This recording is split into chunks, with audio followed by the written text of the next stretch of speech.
ஏய் நில்லுடி, எங்க ஓடுற? சொல்லிக்கிட்டே இருக்க, இருடி. அண்ணி அண்ணி, நீ எல்லாம் ஒரு ஆளுன்னு உன்கிட்ட தான் சொல்ல முடியாது. ஏய் நில்லுடி, இங்க பாரு மருமகளே, உன் நாத்துவ காலையில இருந்து நானும் ஒரு வேலையா சொல்றேன். சோறு வடிக்க சொல்றேன், பண்ண மாட்டா. துணி துவைக்க சொல்றேன், பண்ண மாட்டா. எந்திரிச்சு சரி துணிமணியாவது மடிச்சு வைடின்னு சொல்றேன், அதையும் பண்ண மாட்டா. இப்படி இருந்தா நாளைக்கு இவ மாமியா வீட்டுல போய் என்ன பேர் வாங்குவா? எல்லாரும் என்னைய தானே காரி துப்புவாங்க. நான் எவ்வளவோ சொல்லிட்டேன் மருமகளே, என்ன சொன்னாலும் இறக்க மடக்கா பேசுறா. ஓடி போய் பிடிக்கலாம்னு பார்த்தா இவ்வளவு ஓடுறா பதிலுக்கு. இப்ப எங்கன்னு தெரியல, கண்ணுலையும் பட மாட்டா, கையிலையும் அகப்பட மாட்டா. இவ எங்கே போனா மருமகளே? உங்ககிட்ட என்னமோ சொல்லிட்டு போனாலே. ஆமா, என்ன சொல்லிட்டு போனா? கேக்குறேன்ல, சொல்லு மருமகளே, ஏன் தயங்குற? அது சொல்லு மருமகளே, என்ன சொல்லிட்டு போனா? அது வந்ததே. சொல்ல போறியா இல்லையா? நீ எல்லாம் ஒரு ஆளுன்னு உன்கிட்ட எல்லாம் சொல்ல முடியாது. உனக்கு நெஞ்சில எவ்வளவு தின்னக்கம் இருந்தா மாமியாரும் கூட மதிக்காம இப்படி எல்லாம் நீ பேசுவ? வரட்டும் வரட்டும், என் மையம் வரட்டும். இன்னைக்கு கச்சேரி வச்சிடறேன் விடு. நீ எல்லாம் ஒரு ஆளுன்னு உன்கிட்ட போய் கேட்டேன் பாரு.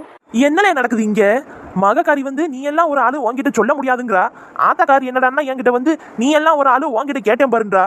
ஒரு காரியம் புரியலையே.